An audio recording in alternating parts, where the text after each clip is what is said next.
It's at the bottom.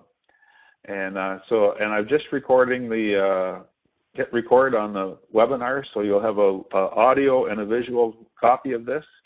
And I'm happy to share the slide deck with any notes that are along. And as I've offered a couple times in the sort of work up to this, is that I'm available online by email or phone at any time you have a question. Just reach out.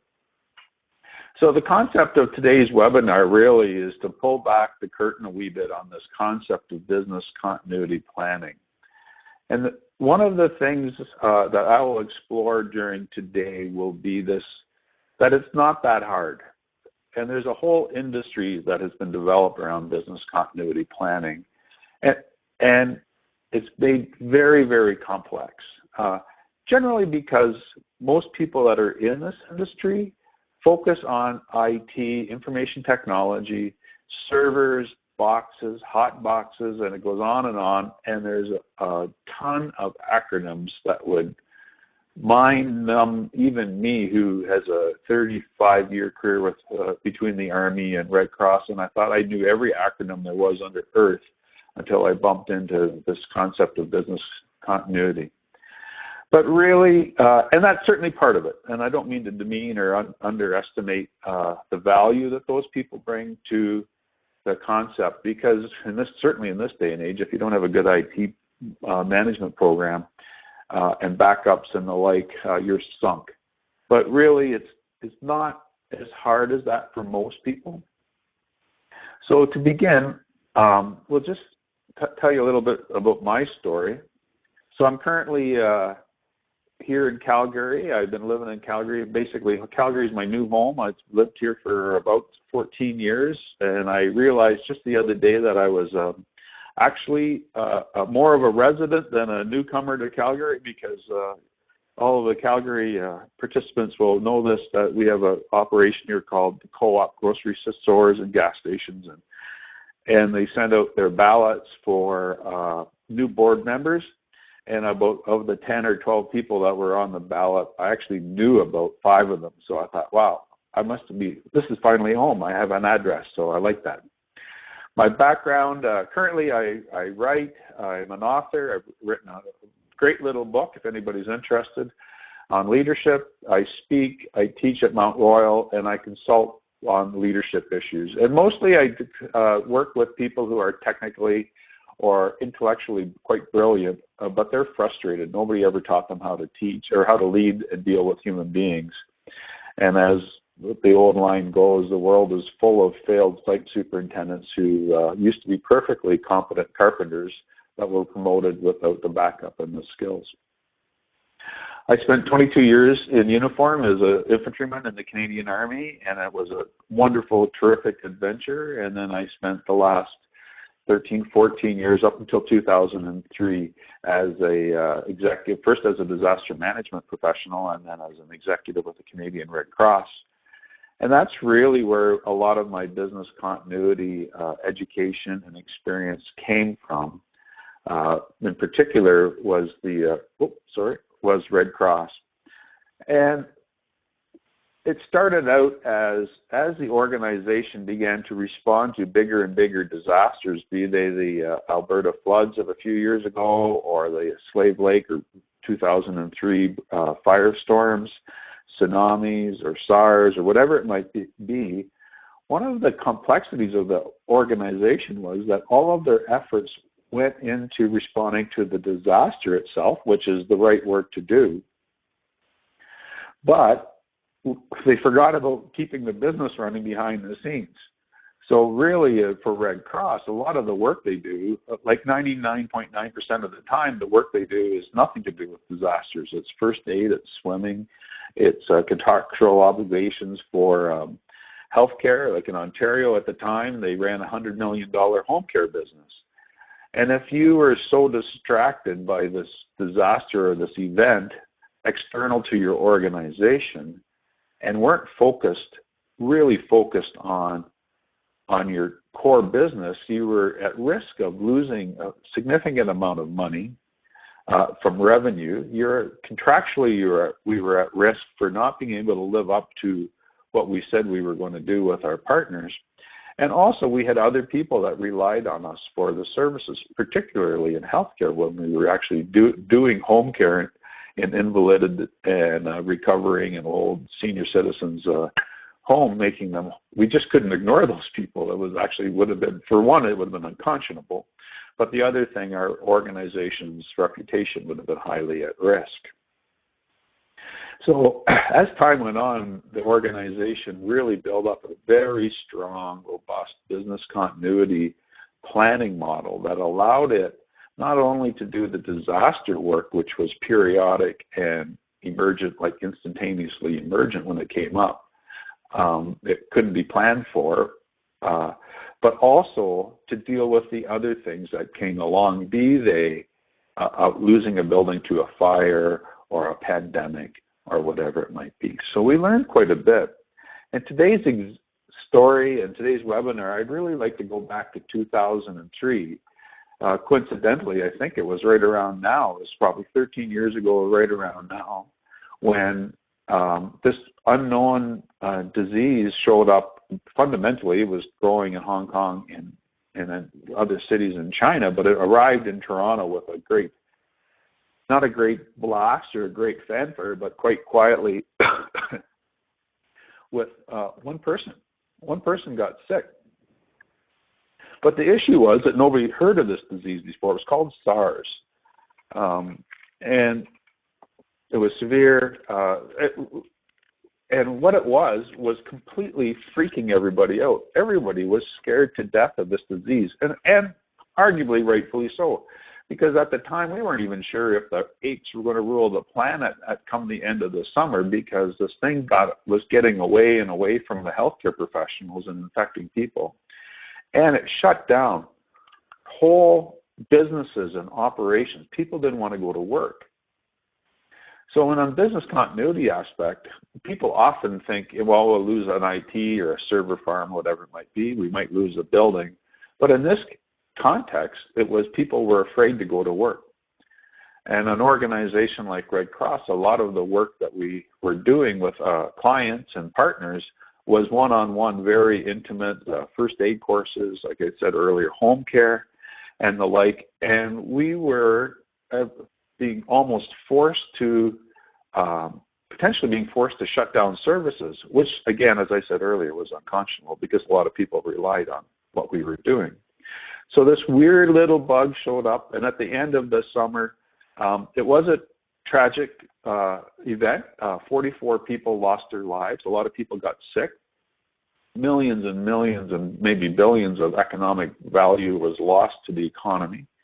But really, it wasn't as bad as it could have been or might have been had it gotten quite away from everybody, because like I say, for those individuals who were sick or lost family members, of course, it was tragic. But really, the healthcare system rallied and solved the problem, as it may be.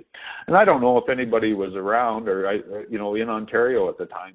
It was quite a fearful time. So if you recall SARS in particular, maybe just type into the chat box what it was like for you and for what was going on here. It was quite a time. One of the things, though, that where SARS came in to involve was really understanding what was critical for us as an organization. So in that SARS example, we were able to build up a business continuity operation that supported us. But for you, be it in transportation or in education or in supporting the nonprofit sector, as it may be, one of the first things you have to do is understand what's critical. You have to understand your stakeholders and engage those people in transportation services to a grocery store. That grocery store expects groceries to show up every day. But in another circumstance, they may be able to get away with a day lag on delivery or whatever it might be. Oh, I understand that some people are losing hearing. What I'm going to do is unplug my headset and speak into the, okay, Can you hear me okay? If everybody could hear me, just click into the chat box. Cindy, you were the one that mentioned you were losing.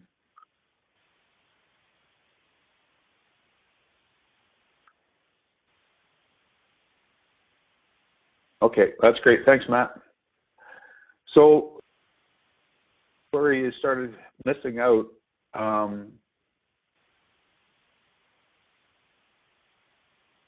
okay, so what I'm going to do is I'm going to unset my headset and just speak straight into the speaker of the phone.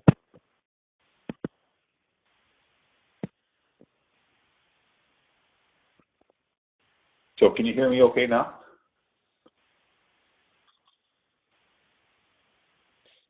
So one of the things that, yep, thanks, Cindy.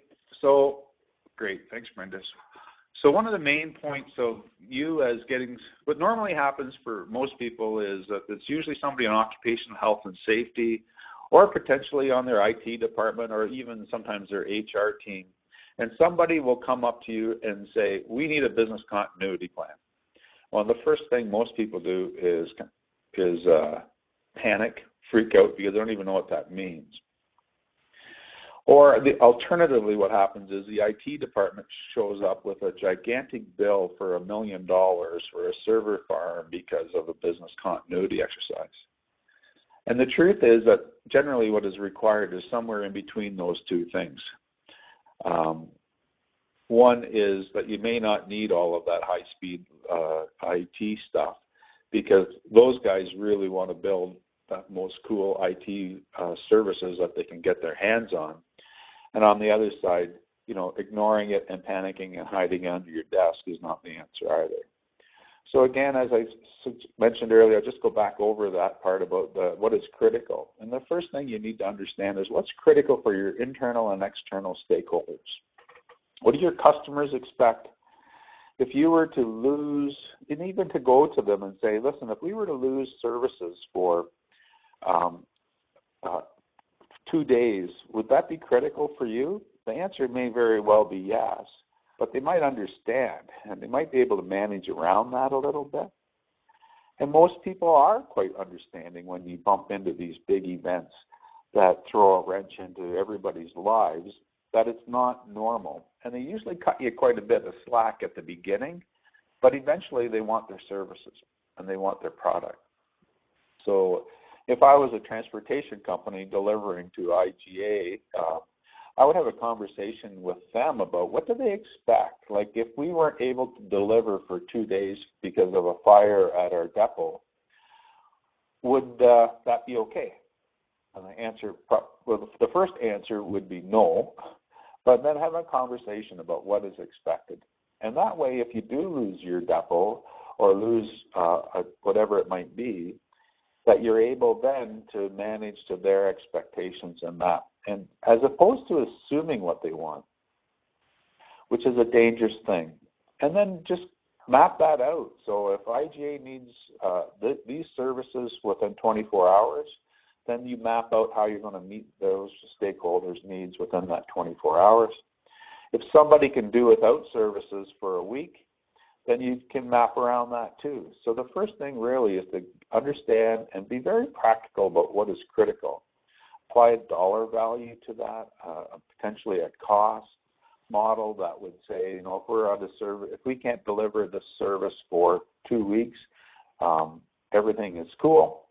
For Red Cross, if Red Cross couldn't deliver its disaster management services immediately, it was a huge reputational risk that the organization might not be able to recover from, so that they needed the ability to respond right away. On the other hand, there were some education programs that if it didn't get delivered for a week or two, nobody was going to die. There might be a small financial hit on it, but everything would be actually quite manageable and easy to do. So again, it's to decide what's critical and then work around it. So back to the SARS example, what we decided was critical was almost all of our services were decreased except for home care, because obviously there were people that were in their homes that required our services, and the disaster management side of it, so that we were able to support government in their response. So, and then we were able to manage around that. And that criticality may change depending on the different circumstances. The other side of being a leader trying to figure all this out is balancing risk and money. And I would encourage, there's a number of tools, I'm happy to send a link out later, about how to be able to just figure this piece out. So, for example, again, I always like picking on the IT guys. I shouldn't, because they're critical to all of us, and if they find out that I'm giving them a hard time, they might shut off my computer. Or maybe they're shutting off our sound system as I'm presenting here today that you couldn't hear earlier. But it's like, again, what are the critical services? How long you can be without that service? And then what are you going to invest in putting it back in place? And again, so I know of a number of small operations in town that have no computer backup at all. Well, that's unconscionable, first off, because anything can go wrong with your computer or a server that would lose all your files. I actually know one business that there's a fine lady there who does the books, and she carries all of their critical data home every night in her purse on a thumb drive. Well, there's huge risk to that, especially in this day and age with things like Dropbox and other things that you can back up to quite easily and efficiently. So there's a huge risk there, but then there's a money aspect that you might be able to manage around. So how much are you willing to invest in that risk, or to mitigate that risk? That may not be worth it. So, for example, if in that case, with the lady with the thumb drive and all of the company's critical documents on it, I would say the risk is high, but they're not investing enough money in managing that exposure. So they should figure something out. At that same time, they probably don't need a $100,000 server farm on Mount Cheyenne or underground someplace that would withstand a nuclear holocaust. So there's that balance in there. And as we talked about earlier, is how long can you go without needing that service before you can need it to be up and running? And again, people become very, we'll talk about leadership here in a few minutes, but one of the things around this whole subject that I would caution that you keep in mind is that you're talking about critical infrastructure, critical business systems. And when you're talking about that, some of your employees or the people involved with that work, if they hear that they are not critical, they get offended quite easily. And they worry about it. And sometimes this whole operation about balancing the risk with the amount of money that the company wants to invest in mitigating that risk, actually threatens people around their job. It becomes a dinner plate issue and not a business issue. So when you're balancing these two aspects of risk and money, one thing that you should consider is how do you have that conversation, again, tying back into the stakeholders, your internal stakeholders, how do you have that conversation about making sure that everybody's comfortable with what's going on? And some of the larger business continuity work I've done, when people start freaking out that, well, if you're going to shut down this, the widget production line because of this disaster, then my job's at risk. And the answer really is no, actually you're much more valuable to us to support the company responding to the emergency and helping us on our critical functions than you are on that widget line. And what you do is you build value back into that individual as they take a look at that whole, are they at risk and are they the money that's going to be saved at the end? One of the other aspects around risk and money, and it ties into the next conversation around leadership, is that the company should really be figuring out in advance, way before the business disruption, whether or not how you're going to deal with pay, and are you going to pay your employees? And most people are generally okay as long as they know what's going to happen, but they hate surprises. But again, it's balancing risk. So if you were a company that had lost its business operations for a period of 2 weeks, and your employees were basically, in effect, laid off and weren't being paid, the risk to your company is that these people will not come back and work for you. And maybe that's okay. I don't know. That's for you to decide. But there's a risk of losing human beings, losing corporate memory, and losing valuable employees because you felt that you needed to save money during that period to offset, the down business time. What I would suggest is, again, this is a conversation to have in advance, like when things are calm and cool and relaxed and not in the middle of a disaster trying to make these decisions, is to figure out whether it's worthwhile paying your employees. At least, we can afford to pay our employees for X number of days, regardless of what's going on. But that also has an implication to you to make sure that they're actually working. So what are you going to have them do during that time? How are they going to contribute to the company, and the like? So again, it's always a balancing. One of the things around risk and money too is, so for example, the server farm is a backing up your information technology on servers. If you require automatic basically a hot switch that would switch over to a system that would be functioning in the background the whole time, because of your business systems, that's super expensive, but it may be worth it if you value the cost of not having that. But if it's a function where, we can do without this for a week or 2 weeks or whatever it might be, instead of investing a whole bunch of money in developing a system to get that up and running, you might very well just buy insurance. And that's what we do with our own homes, right? We buy insurance. We lose our house to a house fire. Our expectation as people is not that we would have a house to live in the next day. So we insure that gap, and we insure the risk to our home. So if we lost our house to a fire, or your business operation to a fire, your insurance company kicks in, puts you up in a hotel or in temporary accommodation, and then eventually rebuilds your building. You don't have a ready-to-go building set aside just in case you lose the first. So again, there's that balance of risk, money, and how are you going to mitigate those issues?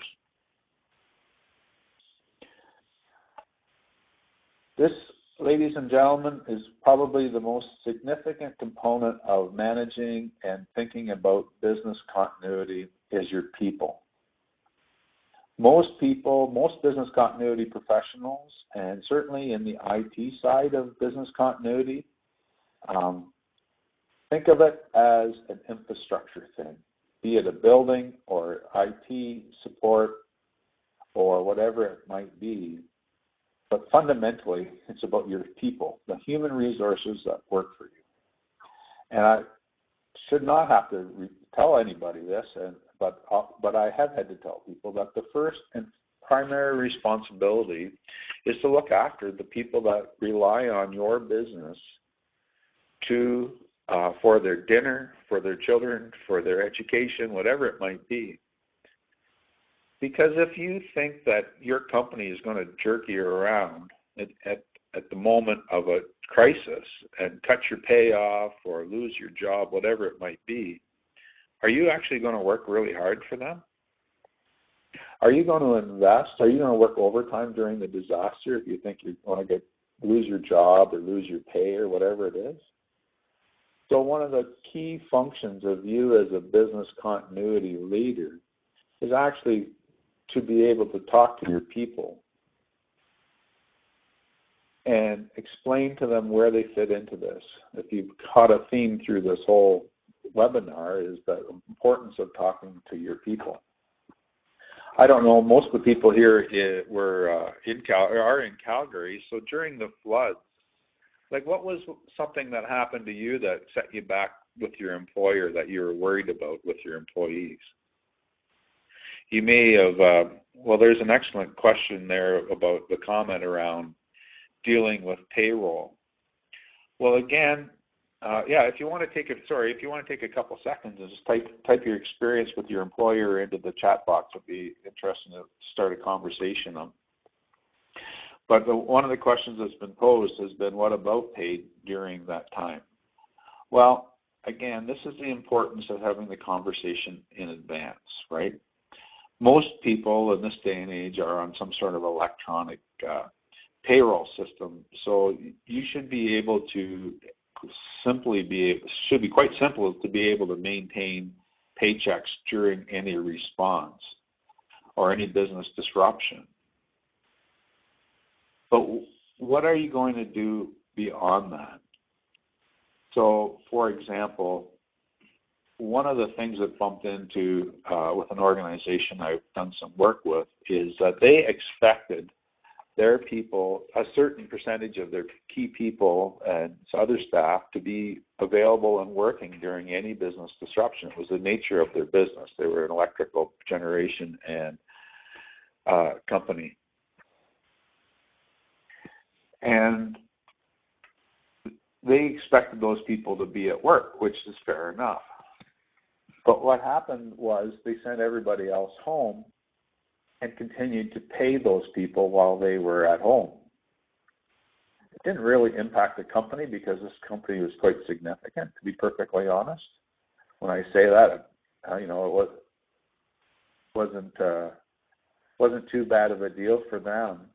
But what happened was you had all these people at home, and you had these other people working 12 to 18 hours a day who became quite bitter because these people were being seemingly rewarded for being at home while these other guys were working.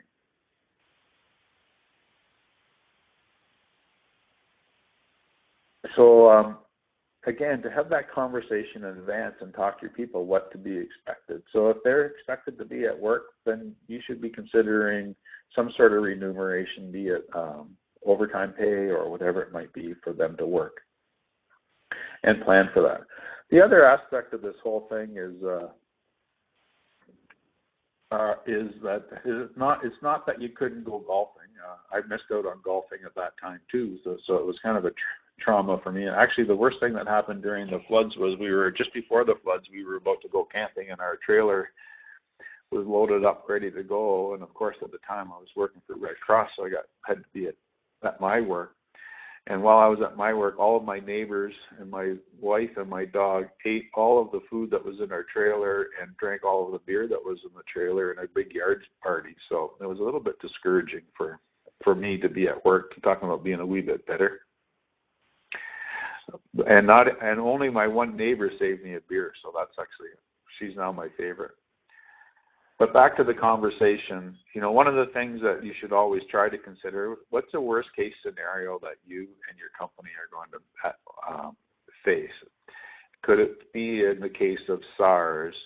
One of the planning assumptions that we had with SARS at the beginning, until we got a handle on it from the medical authorities, was, what if 50% of our people didn't show up for work? What if 25% of the people were casualties, either died or permanently sick or invalided because of the disease? How do you survive? And then the other side of it is there's an element of hope. Sometimes you just hope for the best, but if you always have that concept of planning for the worst potential, at least having those conversations with your people and hope for the best, then it's cool. The other side is just like fire drills. Once a year you should practice this. So the company that I talked about earlier, that was a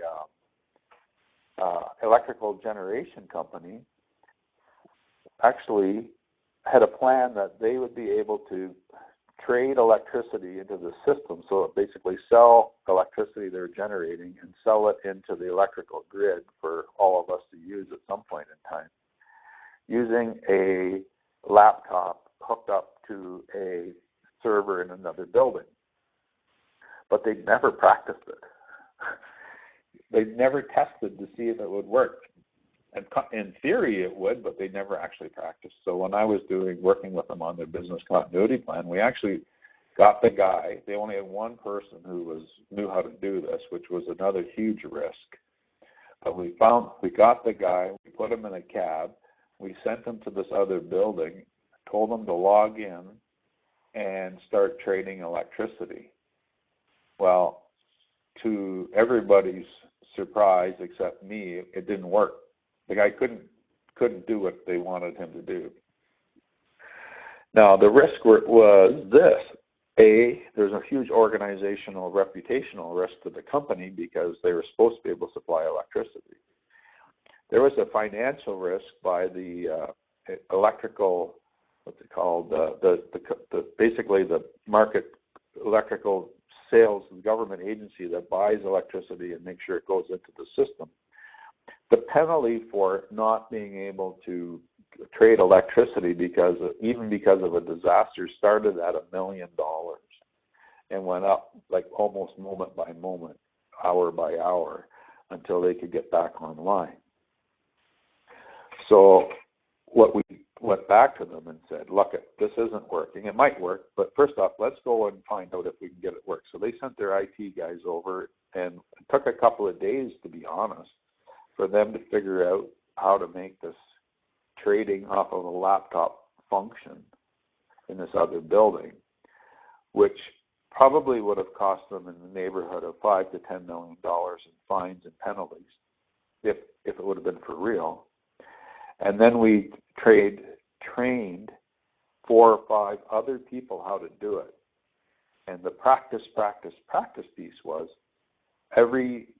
once a month, one of those 4, I can't remember the number, I'll say 5. One of those 5 people that were trained to do this loaded themselves up in a cab, drove across town to this other building, logged in, and started to trade electricity.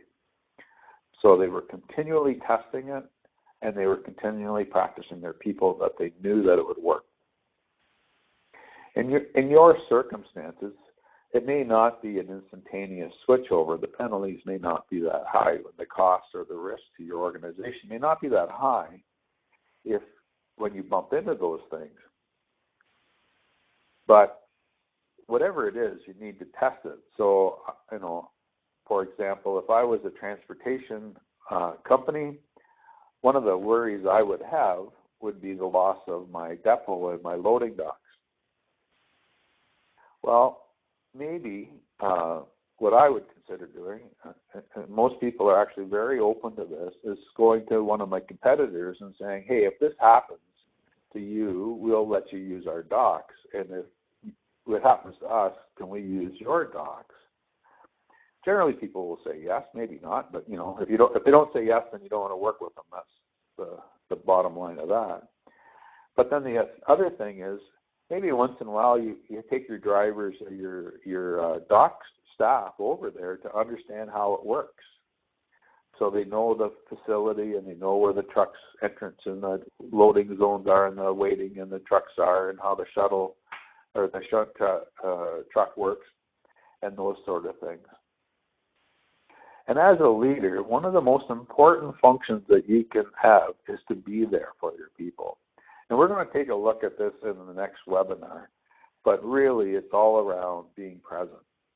So if you're in charge of the business continuity plan, but not an executive within your organization, you should develop the plan so that the executives are not tied up in the minutia of delivering and operating the plan.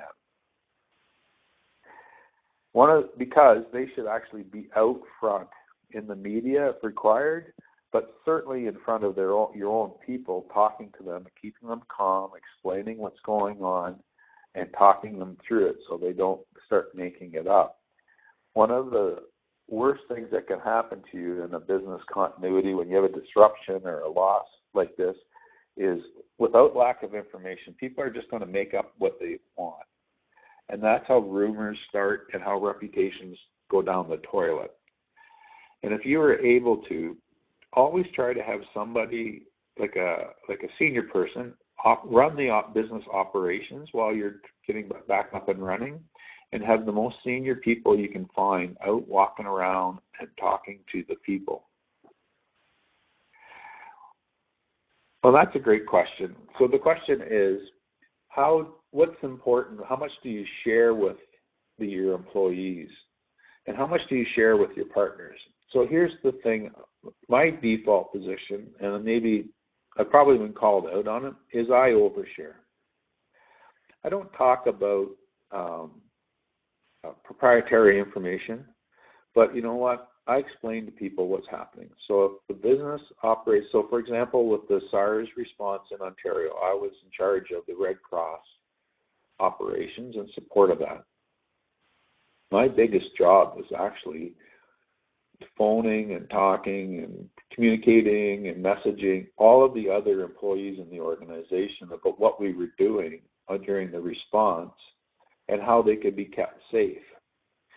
And we negotiated with the Canadian Medical Association for them to give us the best practices that we could use to keep our volunteers and employees safe, and then communicate that out. And I sat through about 150, the most tedious, well, after 99, they were the most tedious half hours of my life because I knew them word for word was the presentation on how to be safe from SARS.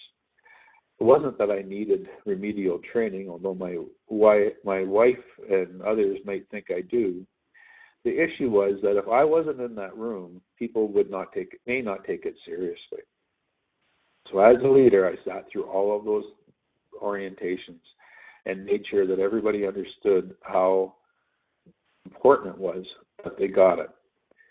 Now, the success of that was this.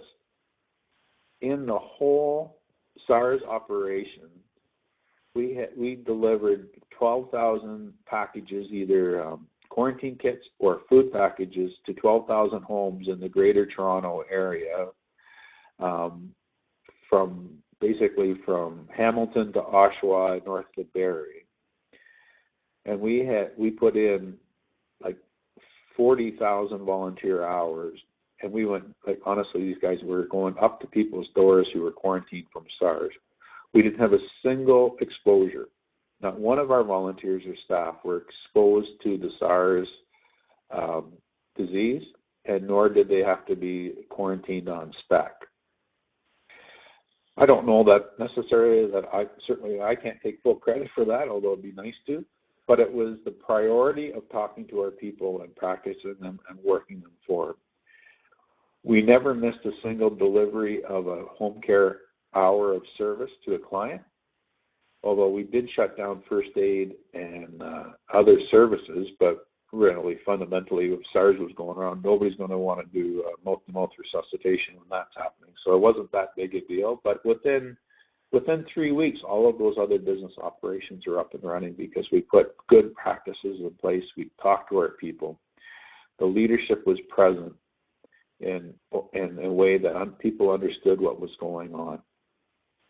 So again, this concept of business continuity, although can become quite complex because there is a million acronyms and it will make your head hurt.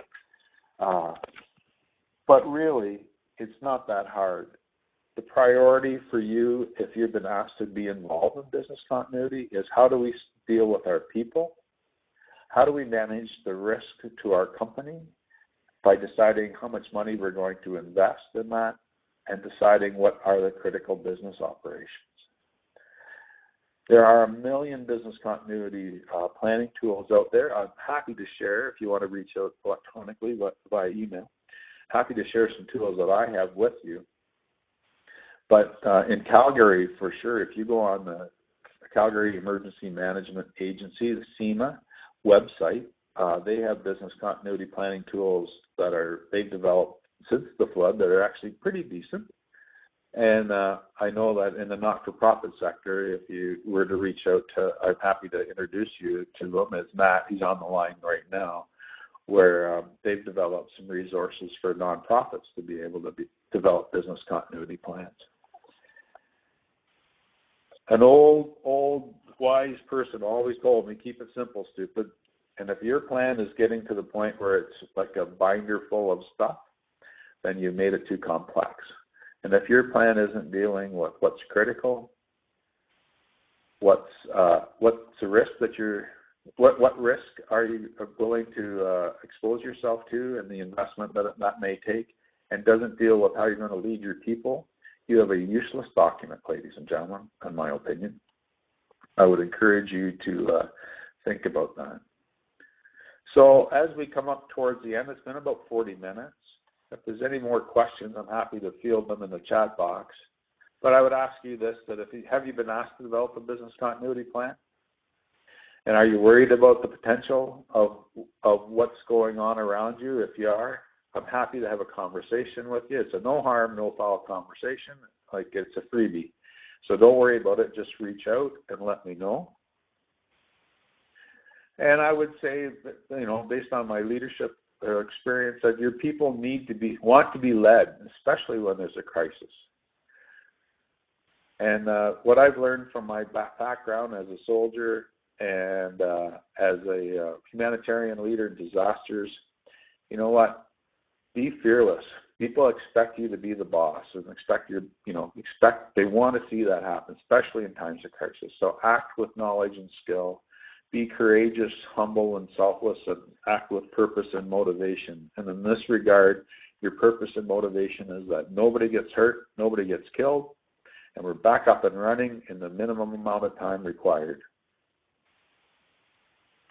So that's the end of the business continuity exercise today, or the webinar on that. I hope you got something out of it. I'm happy again to make myself available at any time.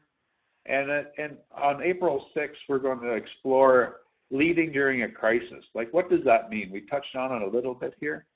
But really, what does that mean when things are going sideways for you, be it a business disruption or be it a media thing or even something tragic like a death in the business family with an employee or something like that? How do you lead, and how do you make sure that people can function during the end of that? I'd like to thank all of you for your time this morning, and I hope that it went well. We had a little sound technical thing, but I think we got past that. And I really appreciate this 45 minutes. And take care, everybody. Thanks very much for your time.